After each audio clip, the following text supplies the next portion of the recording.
에베소서 5장 15절부터 17절까지 우리 다 같이 읽겠습니다. 그런즉 너희가 어떻게 행할지를 자세히 주의하여 지혜 없는 자 같이 하지 말고 오직 지혜 있는 자 같이 하여 세월을 아끼라. 때가 악하니라.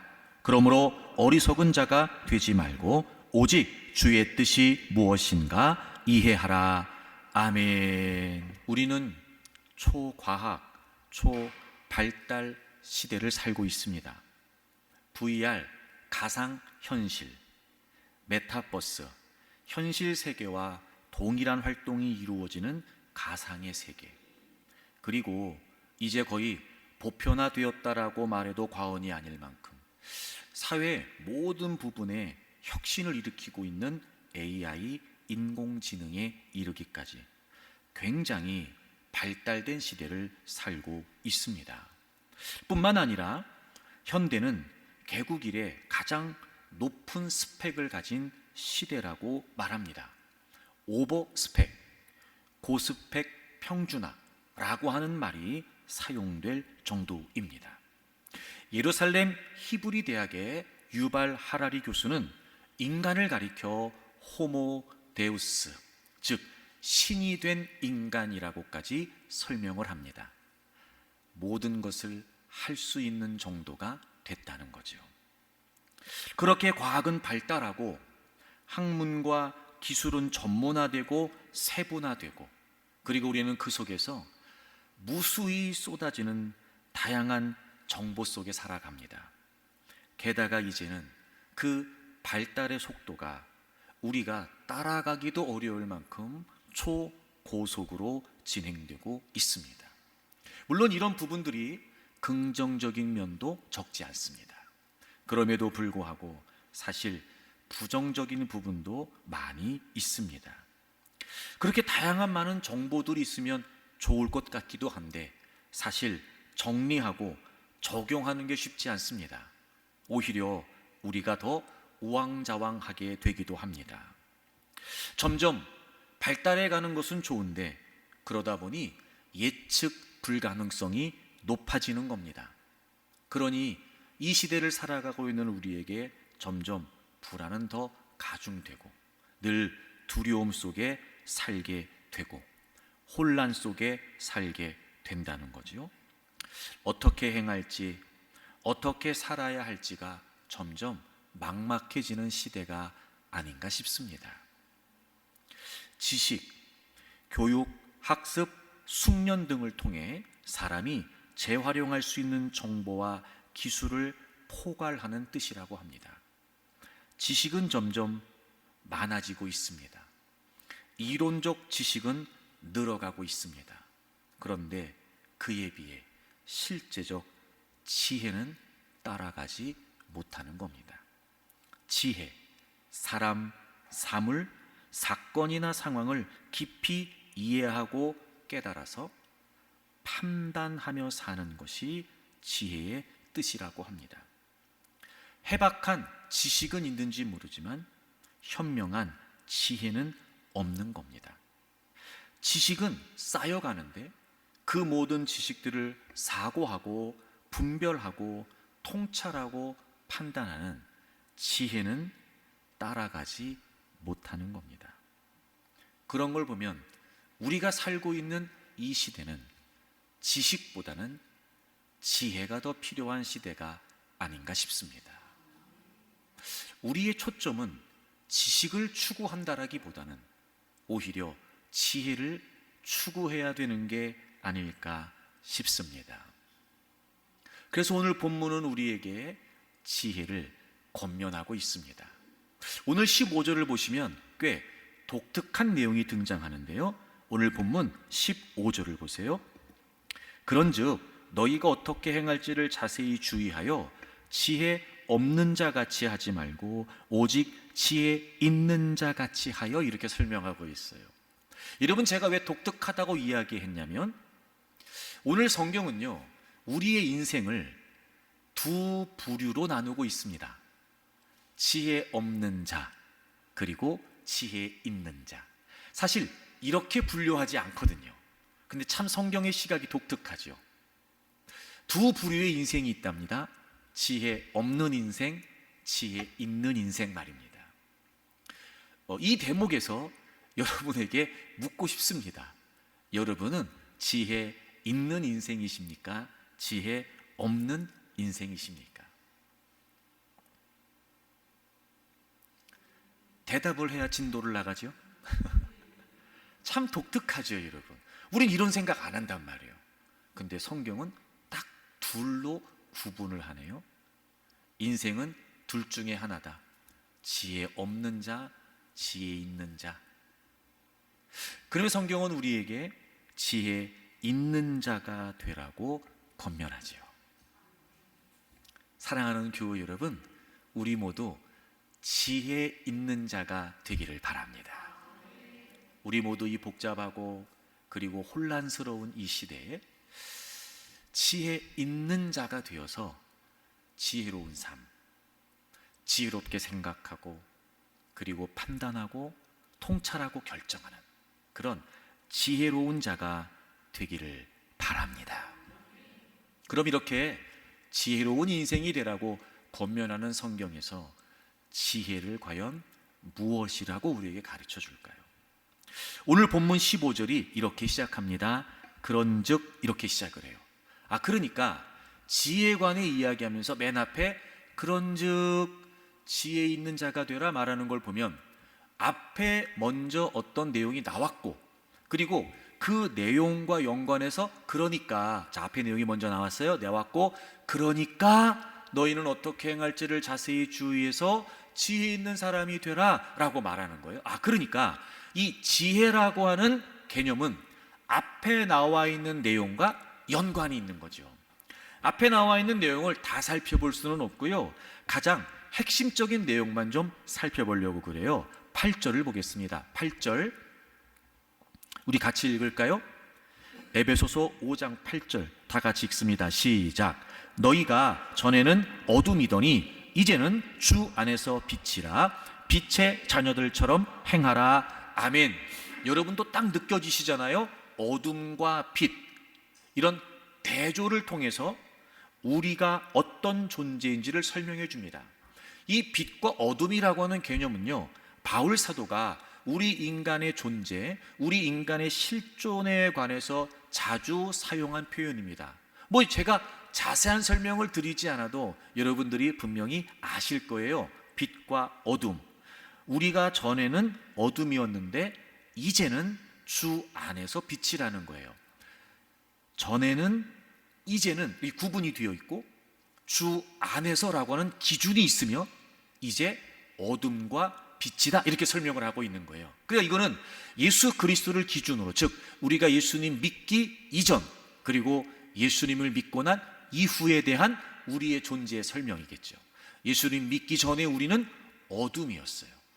흑암의 권세 아래 죄의 지배를 받고 살았죠.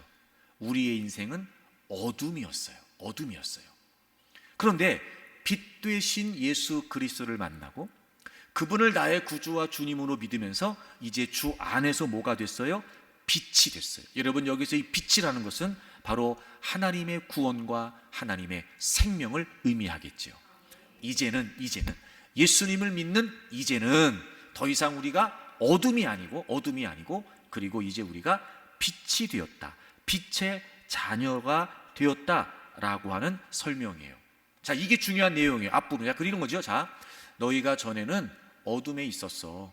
근데 이제 예수님을 믿고 예수님 안에서 이제 빛이 되었다. 하나님의 생명과 하나님의 구원을 얻은, 즉 하나님의 자녀가 됐다. 그러니까 그런즉 어떻게 행할지를 자세히 주의하여 지혜 없는 자로 살지 말고 지혜 있는 자로 살라는 거예요.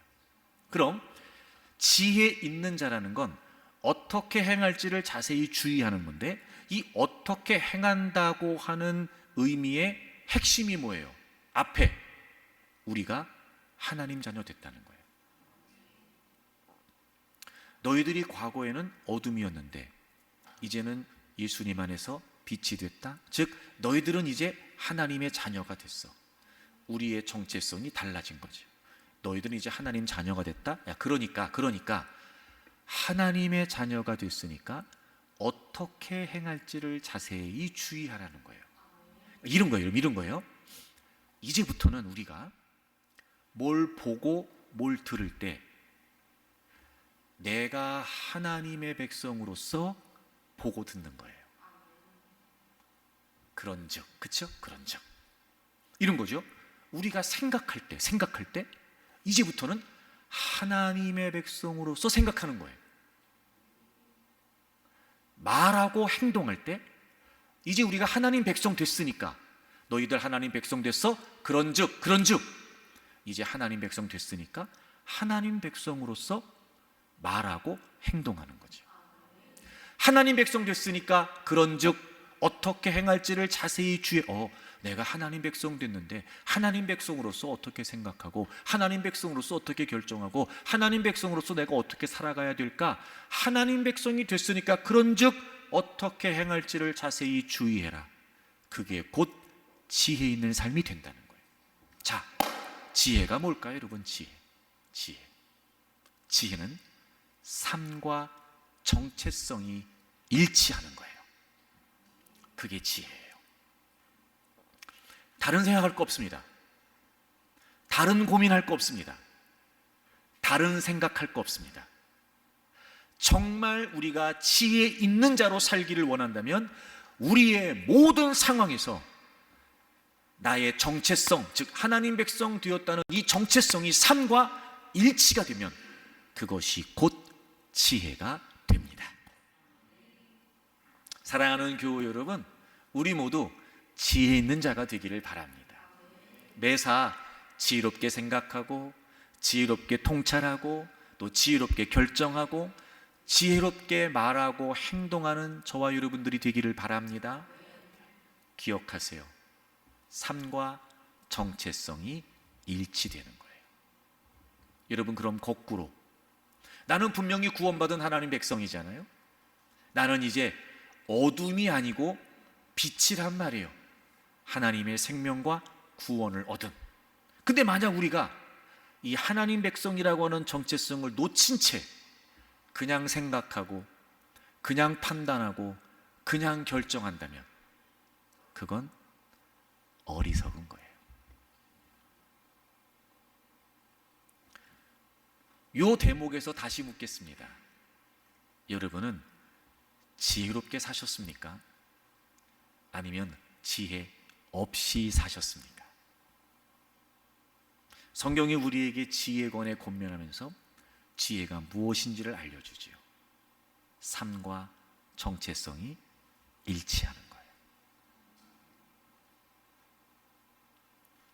그러니까 아무리 사회가 발달하고 아무리 정보가 쏟아지고 아무리 초고속 시대이고 상관없어요. 우리는 매사 난 하나님 백성이야. 하나님의 백성으로서 하나님의 백성이니까 하나님의 백성이라면 늘 이 생각을 가지고 삶과 정체성을 일치하게 사는 거예요. 사랑하는 교회 여러분, 지혜로운 분들이 되기를 축복합니다.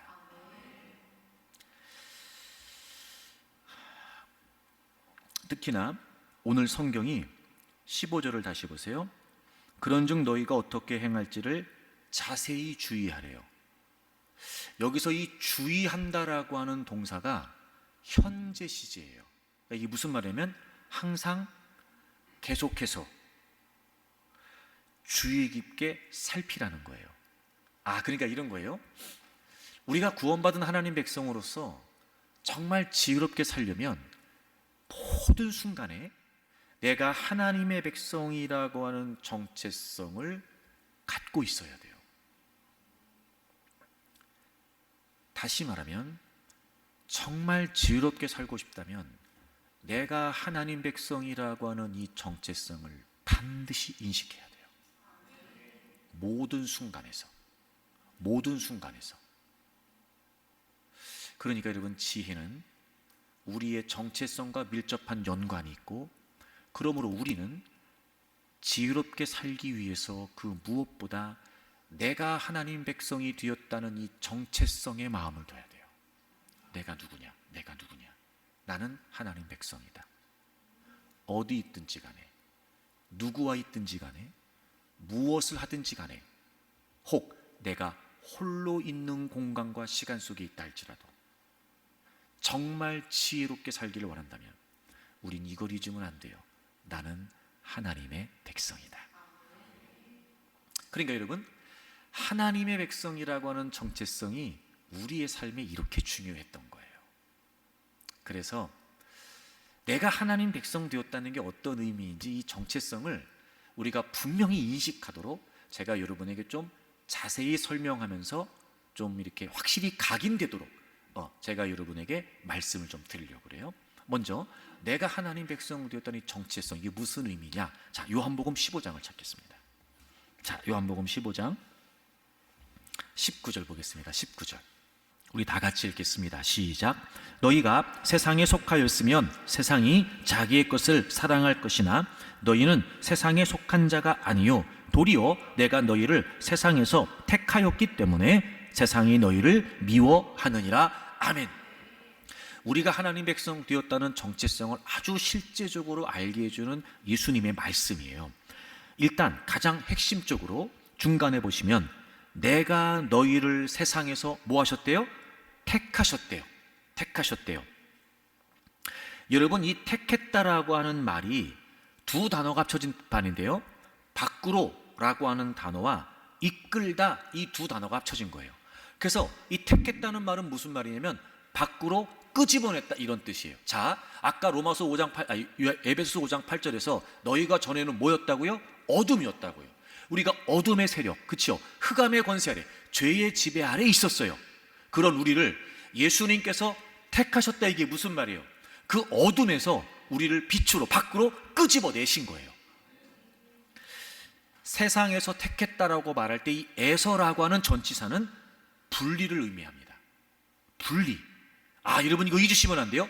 여러분 예수님을 여러분의 구주와 주님으로 믿으시죠? 자, 그럼 여러분은 이제 세상과 분리된 거예요. 우린 세상의 지배를 받고 흑암의 권세 아래에 있었는데 예수님께서 우리를 택하셨어요. 즉 그 어둠에서 빛으로, 어둠에서 밖으로 끄집어내셨어요. 그래서 그 흑암의 세력과 그 어둠에서 우리를 분리시키셨어요. 그리고 그 앞에 보세요. 그러니까 세상에 속한 것이 아니라는 거예요. 그렇죠? 세상에 속한 것이 아니라는 거예요. 여기에서 이 세상에라고 하는 이 말은 근본적인 의미예요. 근본. 즉 우리의 신분, 우리의 소속. 우린 더 이상 세상에 속한 자가 아니에요.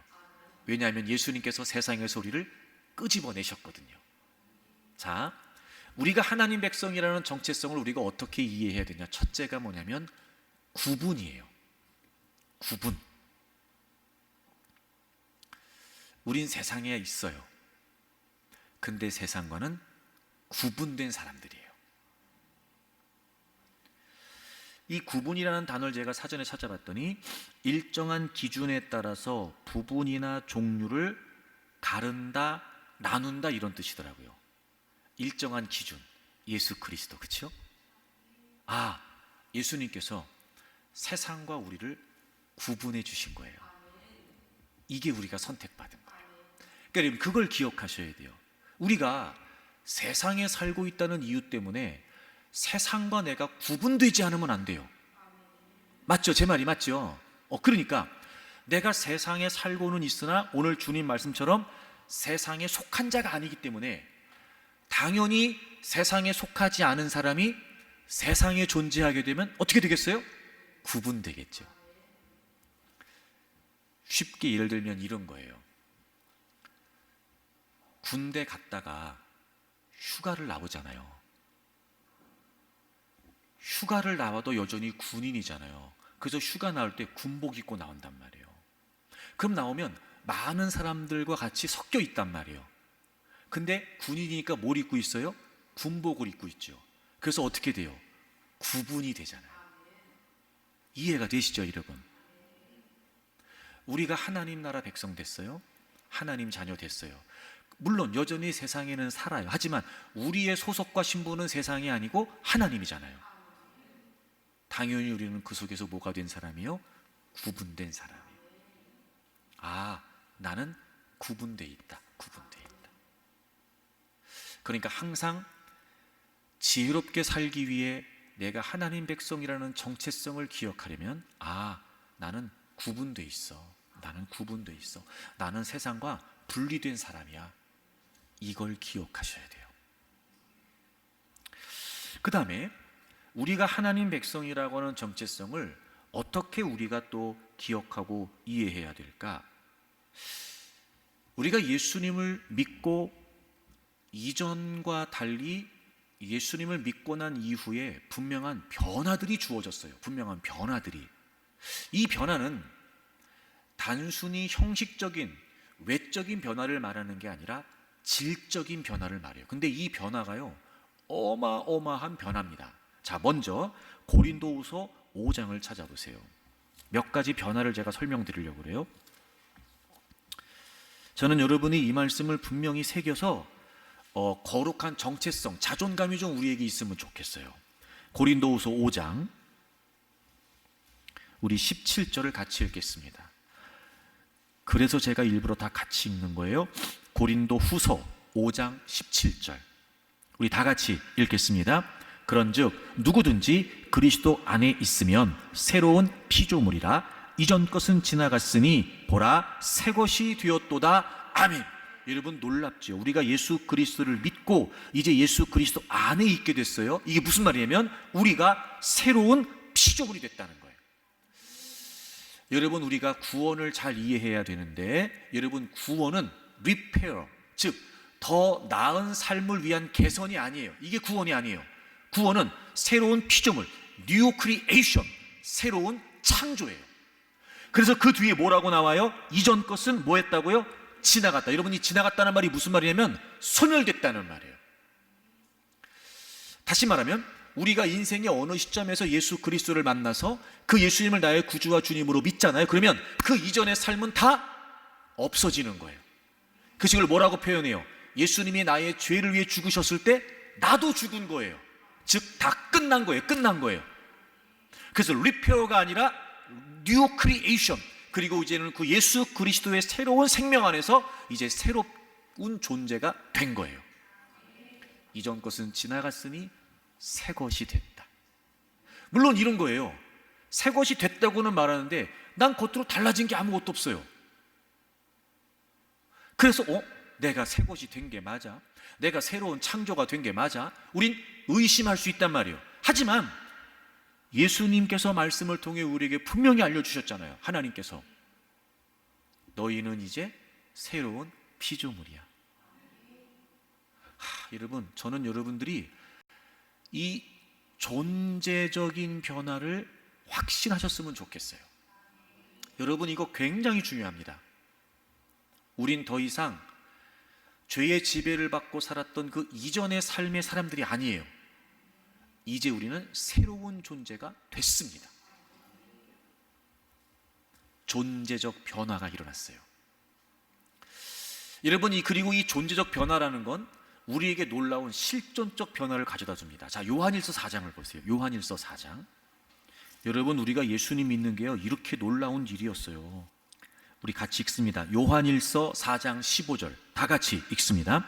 누구든지 예수를 하나님의 아들이라 시인하면 하나님이 그의 안에 거하시고 그도 하나님 안에 거하느니라. 아멘. 이야, 여러분, 누구든지 예수님을 하나님의 아들, 즉 그리스도라고 시인하면, 믿으면, 우리처럼 예수님을 나의 구주와 주님으로 믿으면 이제 우리의 실존에 놀라운 변화가 일어나요. 하나님이 우리 안에 거하시고 우리도 하나님 안에 거한대요. 이야, 여러분, 우리가 죄의 지배를 받고 어둠의 세력 안에 있었던 우리가 주님의 선택을 받아 구원받은 하나님 백성 됐어요. 그래서 이제 하나님이 우리 안에 계시고 우리가 하나님 안에 있대요. 이 놀라운 실존적 변화, 기가 막히죠, 여러분.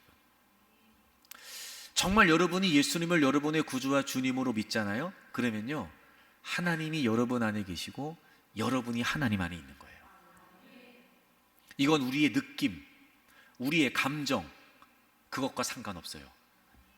성경을 통해 우리의 실존적 변화를 말씀해 주신 거예요. 자, 새로운 피조물이 됐죠. 존재적 변화가 일어났어요. 하나님이 우리 안에, 우리가 하나님 안에 있어요. 이거는 실존적 변화예요. 그래서 우리에게 주어지는 실제적 변화가 있어요. 자, 요한일서 2장을 보세요. 2장. 요한일서 2장 5절입니다. 요한일서 2장 5절. 우리 다 같이 읽겠습니다. 누구든지 그의 말씀을 지키는 자는 하나님의 사랑이 참으로 그 속에서 온전하게 되었나니 이로써 우리가 그의 안에 있는 줄을 아노라. 아멘. 자, 아까 요한일서 4장에서 주님이 우리 안에, 우리가 주님 안에, 이게 실존적 변화예요. 그렇게 됐는데 어떻게 우리가 그걸 알 수 있어요? 누구든지 그의 말씀을 지키는 자는. 자, 보세요. 우린 새로운 피조물이 됐어요. 하나님이 우리 안에, 우리가 하나님 안에 있게 됐어요. 그래서 필연적으로, 결과적으로 나타나는 우리의 실제적 삶의 변화가 뭔지 아세요? 이제는 말씀대로 산다는 거예요. 말씀대로. 저는 이렇게 생각이 들어요. 우리가 말씀대로 산다는 걸 굉장히 부담스러워하고 힘들어하고 어려워하는데, 이게 왜 그러냐면, 제가 지금 설명한 존재론적, 변조적 변화, 실존적 변화의 분명한 인식과 깨달음 없이 그냥 말씀대로 살려고 하니까 힘든 거예요. 근데 여러분, 실제적으로 우리가 말씀대로 사는 이 삶의 변화는 사실 이 존재적 변화와 실존적 변화에 대한 분명한 확신으로부터 출발해요. 이런 비유가 어떨지 모르겠는데 여러분 보세요. 제가 종종 그런 설명했었잖아요. 예를 들어 우리가 외출할 때 2, 3일 3, 4번 입었던 옷을 그냥 입고 나가는 때하고 깨끗하게 세탁을 해서 새로운 옷을 입고 나가는 날하고는요, 하나부터 열까지가 다 달라요. 걸음걸이가 달라요, 여러분.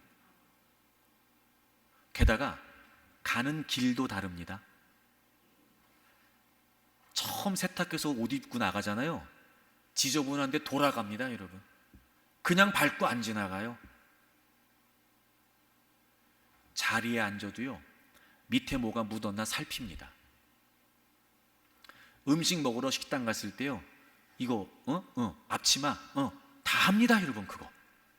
근데 몇 번 옷 입고 나가가지고 뭐 좀 묻어있고 그러면 그런 거 해요, 안 해요? 아니, 괜찮아, 오늘 빨면 돼, 어차피 벗을 거야. 그냥 먹어요. 놀랍잖아요. 왜 그런 변화가 일어난 거예요? 세탁한 옷 입고 나간 거예요. 세탁한 옷. 제가 무슨 말씀드리는지 아시겠죠? 여러분, 말씀대로 사는 게 왜 우리에게 부담이고 왜 우리에게 버거운 일이 될까요? 내가 존재적 변화, 실존적 변화가 있다라고 하는 분명한 인식이 없는 거예요. 제가 보기에는 원수마귀가 우리가 분명히 예수님 믿고 구원받은 하나님 백성이 돼서 이제 우리가 하나님 백성으로서 지혜로운 삶을 살 수 있는데, 이 길목을 딱 가로막고 있는 거예요. 그리고 말씀 얘기하면 이게 무슨 강요고, 말씀 얘기하면 이게 무슨 틀에 가두어 버리는 아주 부자연스러운 그 무언가를 느끼기를 만드는 거예요.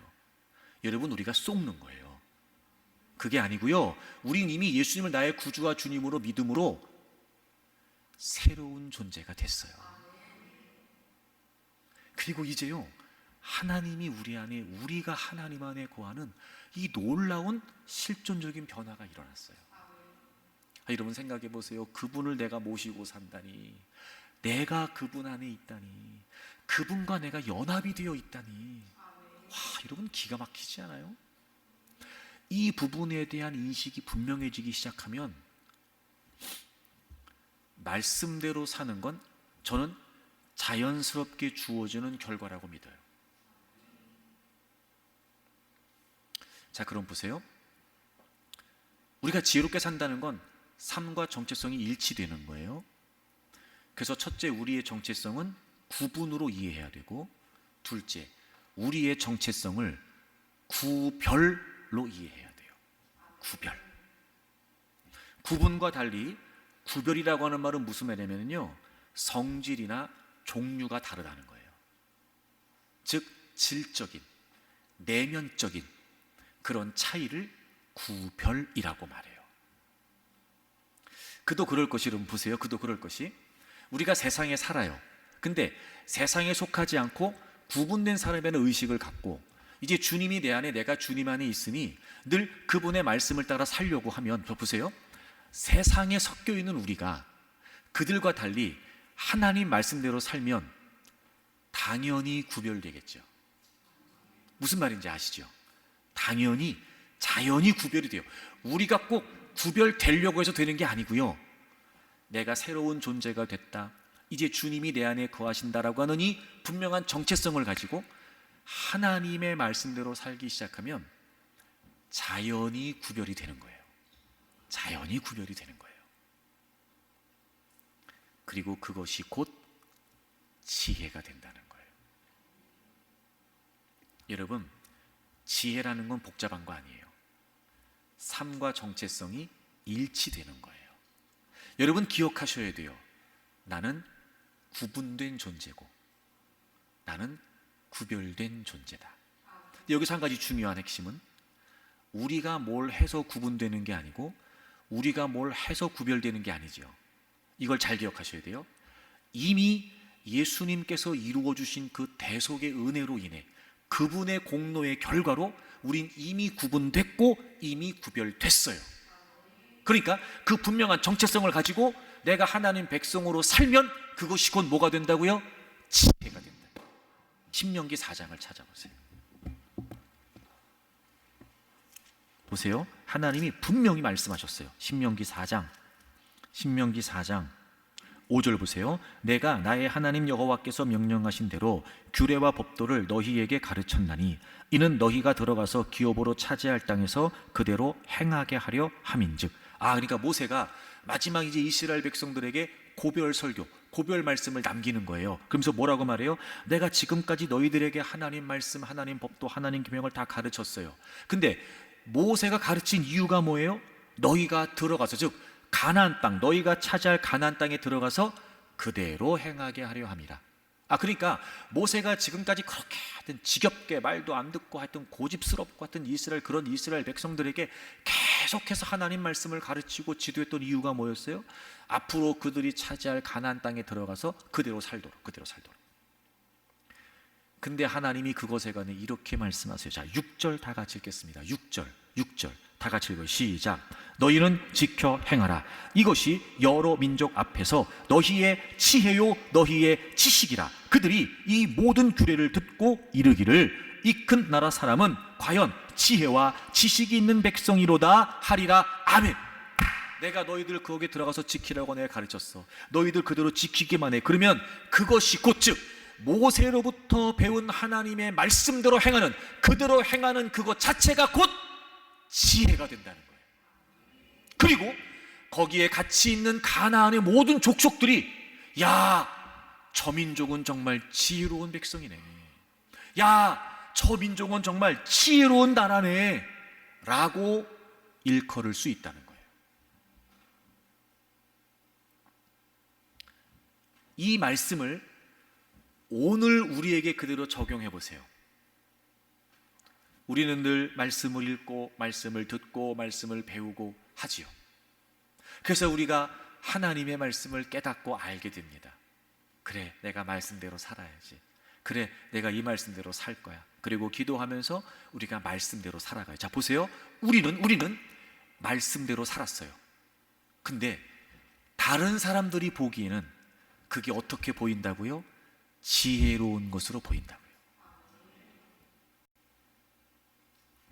여러분, 저는 이 하나님의 말씀을 여러분들이 그대로 믿기를 바랍니다. 지혜는 유튜브에 없습니다. 지혜는 단수나 책에 없습니다. 지혜는 뛰어나고 유명한 강사에게 있지 않습니다. 지혜는 하나님의 말씀에 있습니다.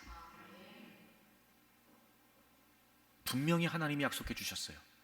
너희들 말씀대로 살아. 그게 지혜가 된다. 뭇 백성들이 너희들의 지혜를 보고 놀라워할 수밖에 없을 거다. 이러던. 그래서 우리가 구분되고 구별된 존재가 되었다는 사실을 인식하고 하나님의 말씀대로 살면 그것이 곧 지혜가 돼요. 그래서 여러분, 우리가 지혜로워지려면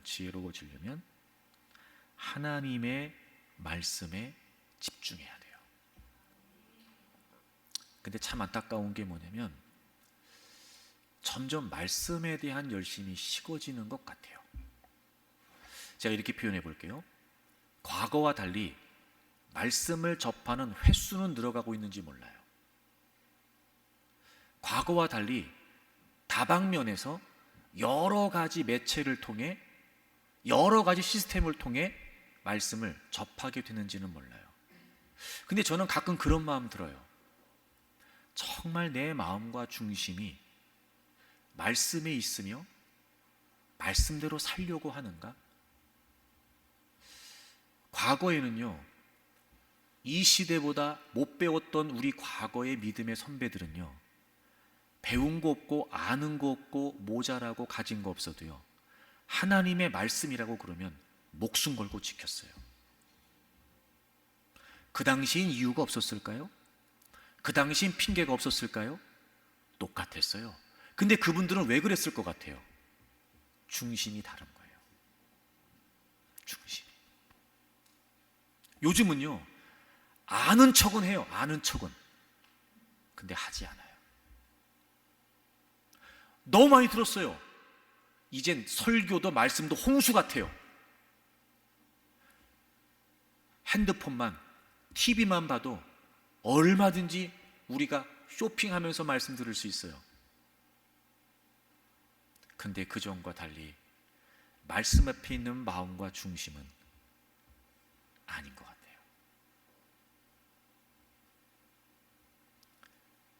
이전보다 말씀에 대한 사모함, 이전보다 말씀에 대한 열정, 이전보다 말씀에 대한 열심이 우리에게 더 새로워지고 더 높아지고 있는가? 오히려 신앙생활을 처음 했을 때와는 달리 점점 신앙의 연수가 쌓이고 들은 말씀이 많아지고 깨달은 바 은혜가 있기 시작하면 이 말씀의 소중함, 이 말씀의 은혜, 이 말씀의 능력, 이 말씀의 역사를 경험하면서 그 무엇보다 말씀이 소중하다는 걸 알아가고, 그래서 점점 신앙생활을 하면 할수록 이 말씀이 내게 더 절대적이 되고 절실해져야 되는데, 희한하죠? 신앙생활을 하면서 이제는 안다는 거예요. 안다는 겁니다, 이제는. 그리고 점점 말씀을 무시해요. 아유, 요즘 시대 어떻게 말씀으로 살아요? 우리 목사님은 다 좋은데 맨날 저렇게 말씀 얘기만 하고. 아니, 말씀이 아니면 할 얘기가 없대. 아니, 목사가 그럼 말씀 얘기를 해야지 목사가 세상 얘기를 하겠습니까? 참 시대착오적이지, 이렇게 말씀 얘기만 해. 아, 세상 돌아가는 걸 알아야지 어떻게 말씀으로 살아. 이제 우리가 이른다니까요. 여러분, 오해하지 말고 들으세요. 그런 태도가 무슨 의식이겠어요? 여러분, 그런 태도가 무슨 의식이겠어요? 내가 하나님보다 낫다는 거예요. 여러분, 이 말씀이 하나님 말씀이라는 걸 우리가 몰라요? 근데 어떻게 말씀만으로 살아요? 세상 돌아가는 것도 알고 세상 지식도 알아야 되고, 그걸로 살아야지, 경험으로 살아. 하나님 말씀보다 그게 낫다는 거예요? 여러분, 그만큼 교만이 어디 있어요? 근데 우리가 대놓고 그렇게 하진 않지만 알게 모르게 가랑비에 옷 젖듯 이미 우리의 의식 속에, 말씀에 대한 우리의 의식 속에 마치 이 세상에 말씀은 아무것도 아닌 것처럼 우리 그러고 살아요.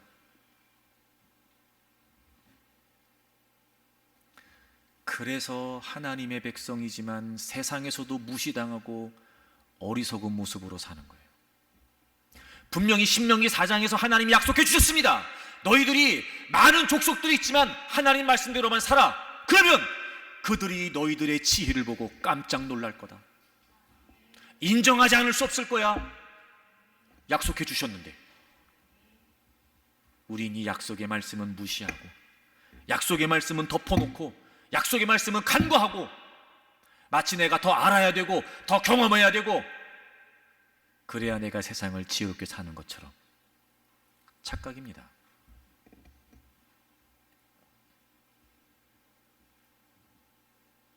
사랑하는 교회 여러분, 아무리 시대가 그렇고 아무리 사람이 그래도 지혜는 말씀에 있습니다. 그래서 저는 우리가 더 말씀의 사모함, 말씀의 간절함, 아니 제가 늘 고백하는 것처럼 간절함을 넘어선 절박함, 이 말씀을 붙잡고 이 말씀에 붙들리지 않으면 안 된다는 절박함을 가지고 말씀이 중심이 되고 말씀이 우선이 되고 말씀이 첫째가 되고, 우리 아까 같이 주의 약속하신 말씀 위에서 찬양했잖아요. 성령의 검, 진리의 띠, 막 이거 찬양하는데 제가 그림이 그려지는 거예요.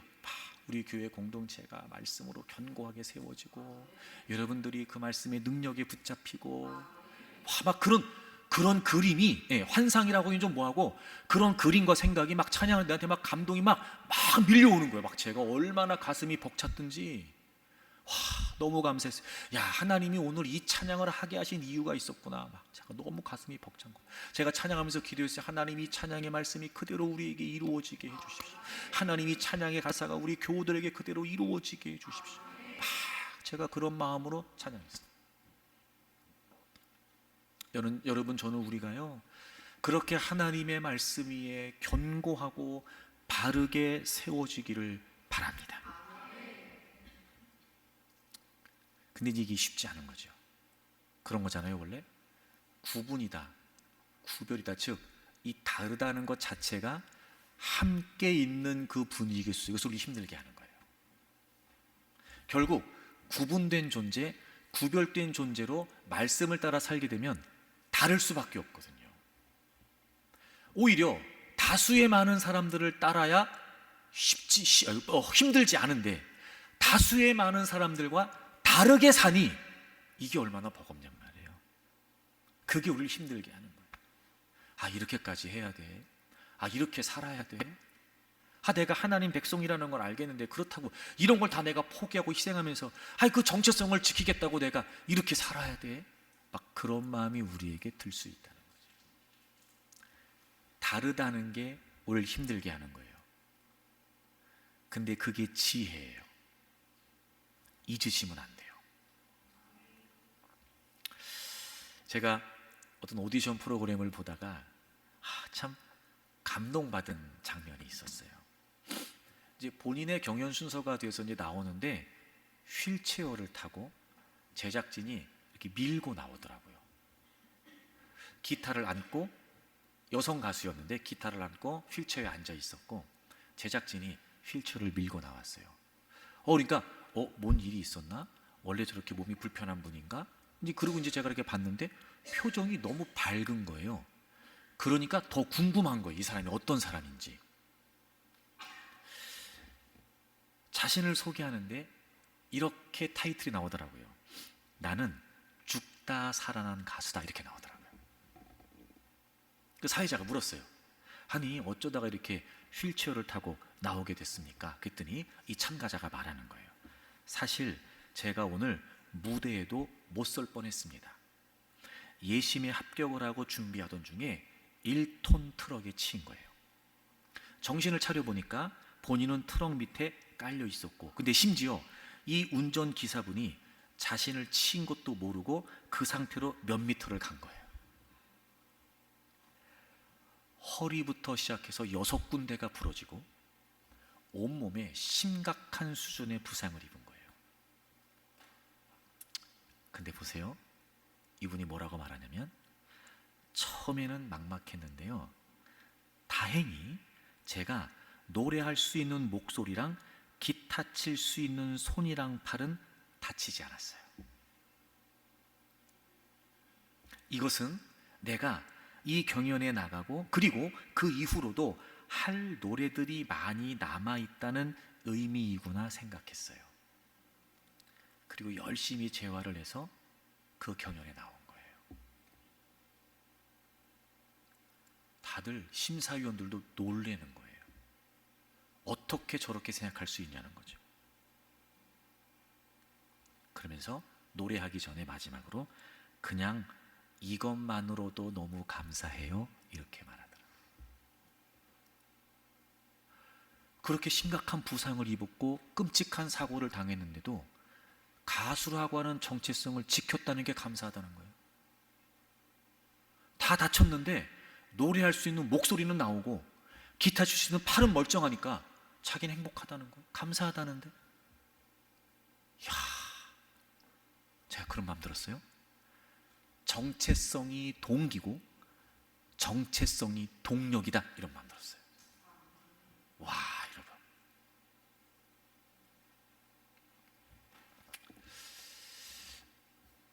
노래를 하려면 여러분 호흡을 해야 되고 이 배를 써야 되고 이 몸을 써야 되잖아요. 어떻게 나왔나 봤더니 여기에 보조기를 부착하고 나왔더라고요. 이 앞에다가 보조기를.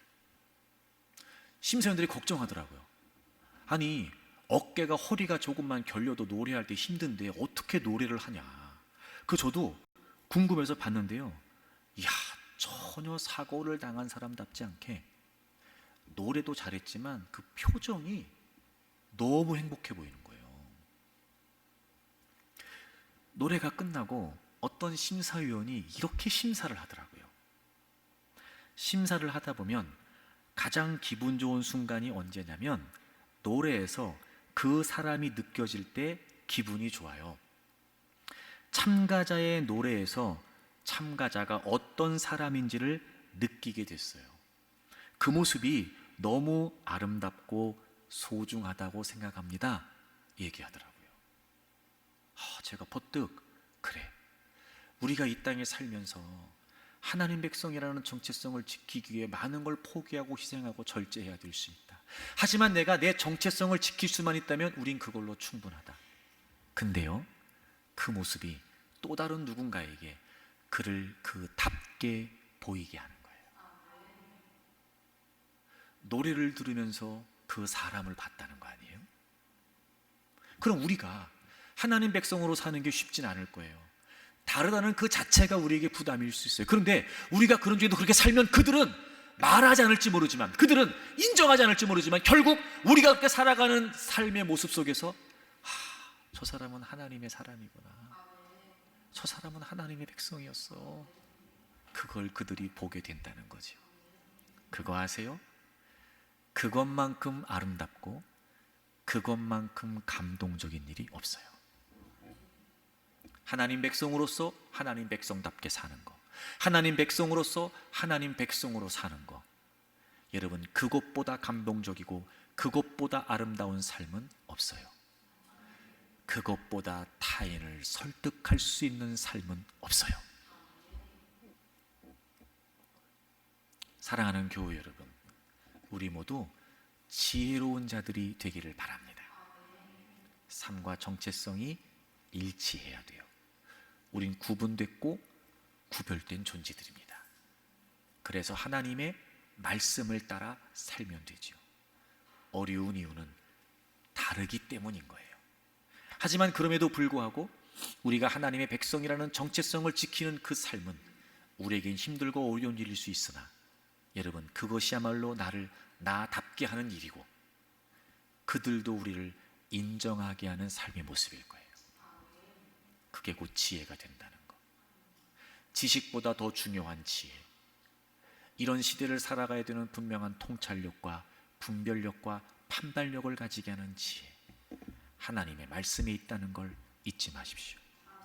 그리고 더 하나님의 말씀을 따라 하나님 백성으로서 사세요. 하나님의 백성으로서의 명예를 지키고